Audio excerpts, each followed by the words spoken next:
Next question.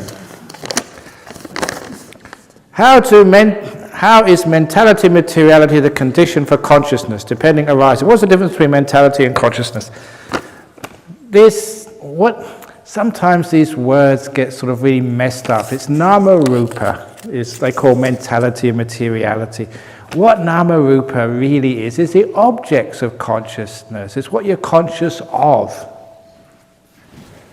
So consciousness is like the screen, and nama rupa is actually what's on the screen. And the important thing is, if there's no consciousness, there's nothing actually on the screen. There's no nama rupa. If there's no nama rupa, there's no consciousness. In other words, when all this nama rupa finishes, so does consciousness. Your mind stops. So what actually happens in meditation, this whole process, is stopping the nama rupa. The nama rupa gets very, very still. And so the consciousness which knows it starts to disappear. This is how we meditate. Here, this is a deep part. When you first close your eyes, what do you see? The blackness behind your eyelids. But that doesn't move. That is still. That nama rupa is so still that after a while, eye consciousness stops, it ceases.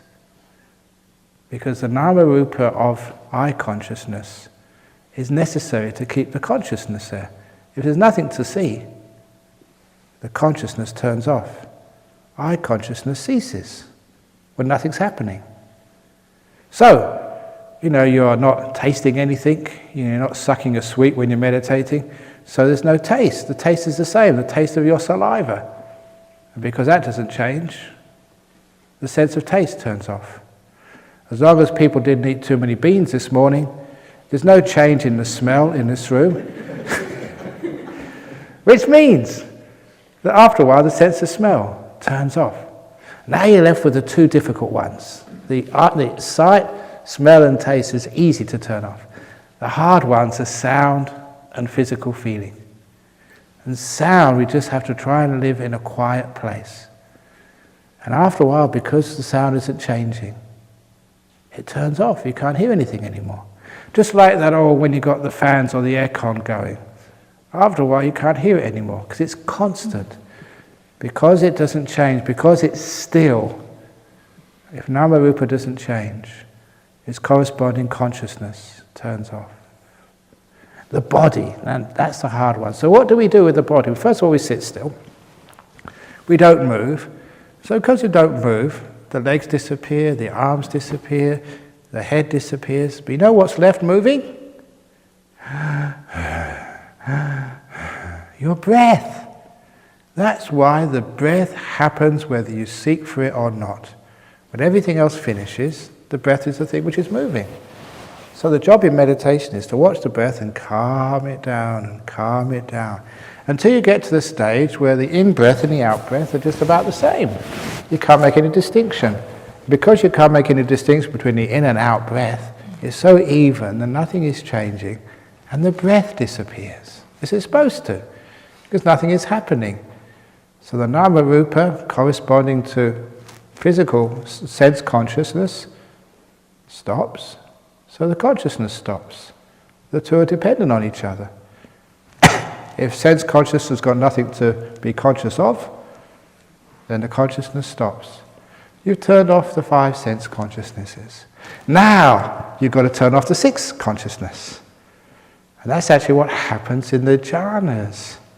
What's happening there, the objects of the mind start to become more and more still, and different layers of the mind consciousness stop.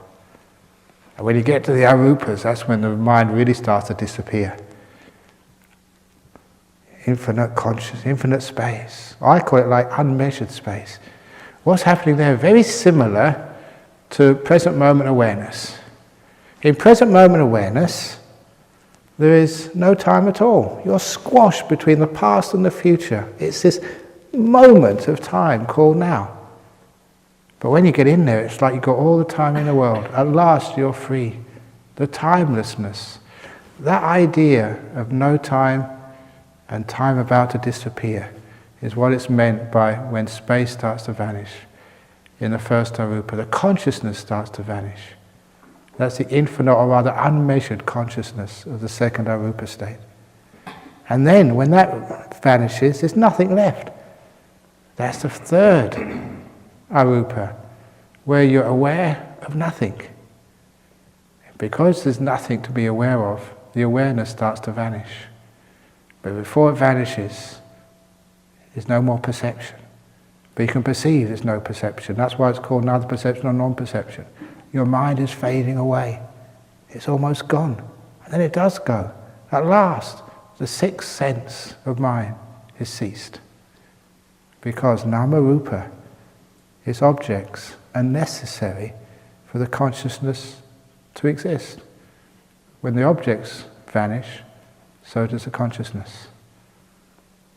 There's nothing left. There's no one there. Joy at last, to know there's no one here. I've been trying to find myself for years, and I realised there's no one there. That's why I could never find me. Once you realise that, you're free at last. I can tell bad jokes. There's no one to blame. It's not my fault. No one in here. I'm getting headaches in meditation.